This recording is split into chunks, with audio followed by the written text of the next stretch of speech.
Layoffs are coming to Silicon Valley, and tech companies better get better at them if they want to keep from making a bad situation worse. Last week, Twitter laid off half its workforce. Stripe laid off 14%. Now, Meta is reportedly preparing to lay off thousands of workers, the first major headcount reductions in the company's nearly 20 years of existence. There soon could be first-time layoffs at other tech companies as they deal with slumping ad sales and other economy-wide headwinds, like inflation and rising interest rates. How they conduct those layoffs, however, won't just affect their financial performance now, but could have long-reaching effects on the success of these companies. In any case, it's better to be a Stripe, which received praise for conducting compassionate layoffs, than a Twitter, which decidedly did not. Compassionate layoffs, experts say, are ones that are as small as possible and done only as a last resort. They're communicated clearly and conducted with respect. They are mindful too of the feelings and workloads of those left behind. In other words, they are exactly the opposite of what Elon Musk did at Twitter last week. Layoffs at Twitter began in the middle of the night, after a week of fear, uncertainty, and crazy long hours. Many of the roughly 3,700 people who were let go didn't find out through Musk or even a manager. Rather, they learned of their firing when they couldn't log into their company email. Ideally, layoffs are conducted individually and in person, according to Liz Peterson, a manager in the Knowledge Center at the Society for Human Resources Management. If that's not possible, the next best option would be video, followed by a phone call. Email is the lowest level option. Obviously, individual meetings are harder to do when you're laying off half the company. Even those who made the cut at Twitter were mired in fear and confusion. In lieu of communication from management, employees pinged colleagues on Slack to see who'd respond, adding their names to a Google Doc.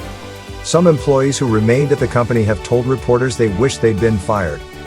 Workers are already suing Twitter for violating labor law by not giving them enough notice, though it looks as though the company is paying them for a 2-month non-working period to avoid the lawsuit. Advertisers, concerned that the company has gutted several important content moderation roles, have paused their spending, which in total makes up 90% of Twitter revenue. There's a kind and respectful way to let an employee go, and I feel like this last round was neither of those things, Brooks E. Scott, executive coach and CEO of Merging Path, told Recode. You've got some employees that had been there for years. Don't you at least owe them a phone call or Zoom or something? He added, people remember those things about a company's culture. It was certainly a far cry from the layoffs last week at Stripe. There, the CEO wrote a company-wide letter, explaining why they were laying off 14% of the company, and reached out individually to affected employees after. CEO Patrick Collison blamed the wider economic environment, but also himself for overhiring and growing operating costs too quickly. He expressed what seemed like genuine sadness at losing employees, and said they'd set up an alumni email account for them so that they could stay in the loop with the company. Importantly, he communicated how the company would take care of outgoing employees. 14 weeks severance certainly helped soften the blow. The situation at Twitter might be an anomaly since it includes wildcard Musk, but his decisions have cascading effects for his company nonetheless. If you have to lay people off, it's best to do so as compassionately as possible, according to Robin Erickson, Vice President of Human Capital at Conference Board, who studies how companies behave in crisis. But it's better not to lay anyone off at all. She says that savings from layoffs are often short-sighted and rarely help a company's financial performance beyond a quarter or two. They also result in a number of negative outcomes like loss of institutional memory, productivity, and morale. Layoffs can also lead to burnout, as remaining employees pick up the slack, which in turn will cause more people to leave. Twitter workers have already reported insane workloads to make up for all the layoffs and to contend with new Musk projects.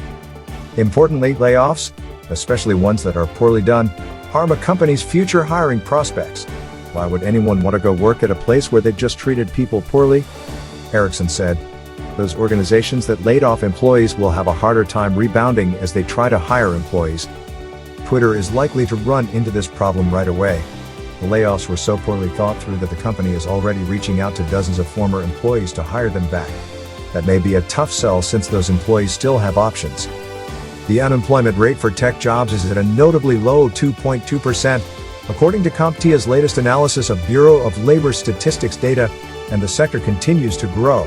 Outside the tech sector, the hiring market remains strong as well. Employers added an unexpectedly high 260,000 jobs last month.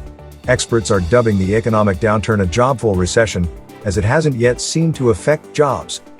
While layoffs are certainly happening, they're not yet making a big dent in what's otherwise a healthy job market. In many cases, employers are loath to fire people since it was so hard to hire them in the first place.